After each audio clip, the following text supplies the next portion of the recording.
Sir, election commission ने आचार संहिता लागू कर दी है और महाराष्ट्र में 5 टप्पों में चुनाव होगा, क्या कहेंगे?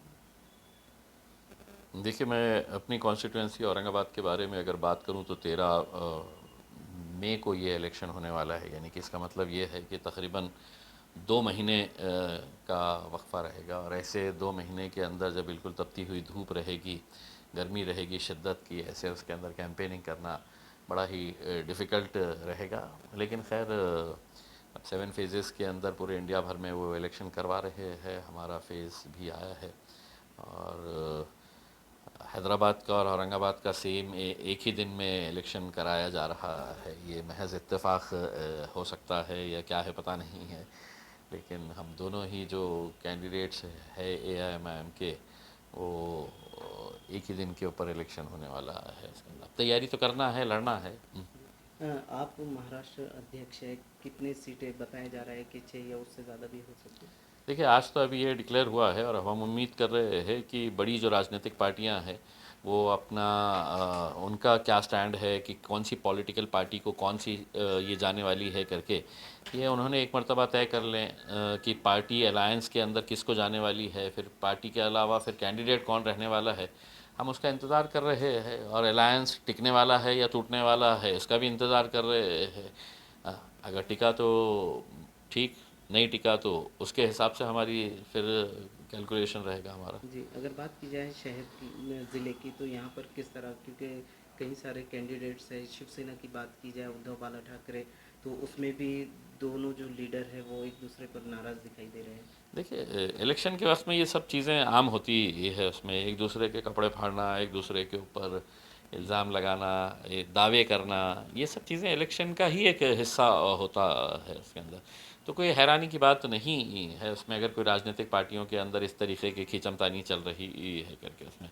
तो लड़े, आए मैदान के अंदर जितने भी लोग आना चाहे। बताया जा रहा है कि आप मुंबई से भी चुनाव लड़ सकते हैं। देखिए, अभी फ़िलहाल तो मतलब अभी इलेक्शन कोड ऑफ कंडक्ट आया है और हम वही देख रहे थे कि कौन से फ़ेज़ के अंदर कहाँ कैसा रहेगा करके।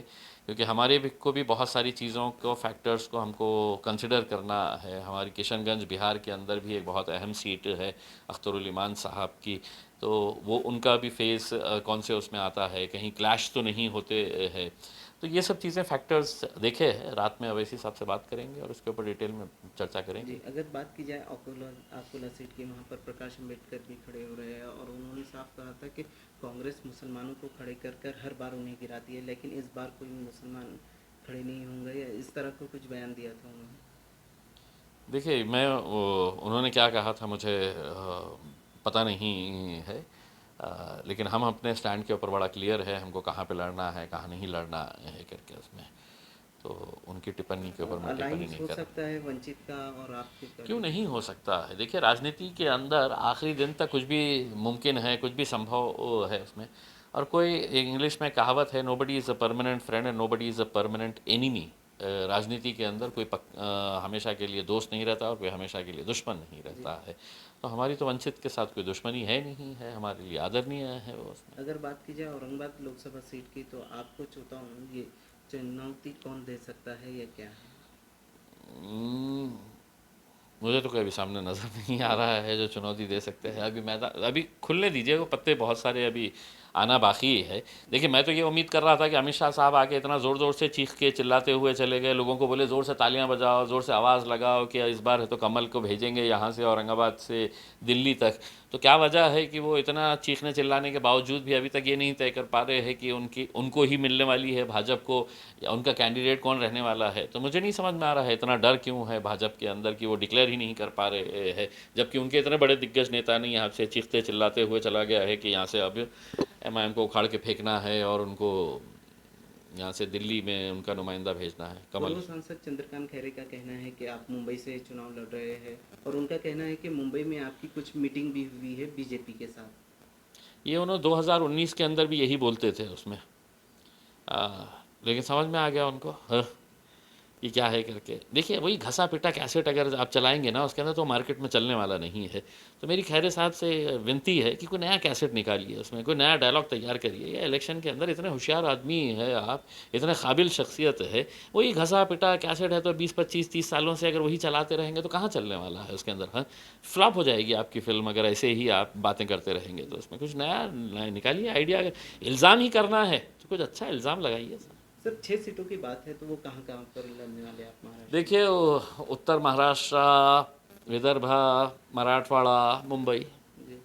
और कुछ इसमें अभी तो 6 सीटें बताई जा रही है, कुछ और कम ज़्यादा बढ़ेंगी भी तो? हो सकता है। राजनीति के अंदर हमें बता रहे हैं ना कि आपको आखिरी दिन तक समीकरण कैसे बदलते हैं। टिकट डिस्ट्रीब्यूशन होने के बाद दूसरे पार्टियों के अंदर जो नाराज़गी रहती है, राजनीति इसी को कहते हैं कि आप कौन सी अपॉर्चुनिटी को कब ग्रैब कर लेते हैं करके। जैसे मैंने 2019 के अंदर वो अपॉर्चुनिटी को ग्रैब किया था, ग्रैब करते ही खासदार बन गया। प्रकाश अम्बेडकर ने औरंगाबाद की लोकसभा सीट पर दावा किया है। उन्होंने कहा ये हमारी जीती हुई सीट है, हम नहीं छोड़ेंगे। कोई गलत बात नहीं कही है, प्रकाश अम्बेडकर साहब ने बिल्कुल सही बात कही है। उनकी जीती हुई सीट है। ये जो इम्तियाज़ जलील खड़ा हुआ है ये प्रकाश अम्बेडकर साहब और असदुद्दीन अवैसी साहब की मेहनतों का नतीजा है कि आज मैं खासदार बना हुआ हूँ। और मैं वंचित बहुजन आघाड़ी और MIM का संयुक्त कैंडिडेट था उसके अंदर, तो उनका भी बोलना बिल्कुल सही है। जी, अभी भी आपकी प्रोफाइल पे वंचित बहुजन आघाड़ी के बिल्कुल लिए बिल्कुल, इसमें कोई दो राय नहीं है। मैं तो हर सभा के अंदर बोलता हूँ, ये समाज मेरे साथ पूरी ताकत के साथ खड़ा हुआ था, वंचित घटक मेरे साथ में खड़े हुए थे, इस वजह से मैं जीत कर आया हुआ हूँ।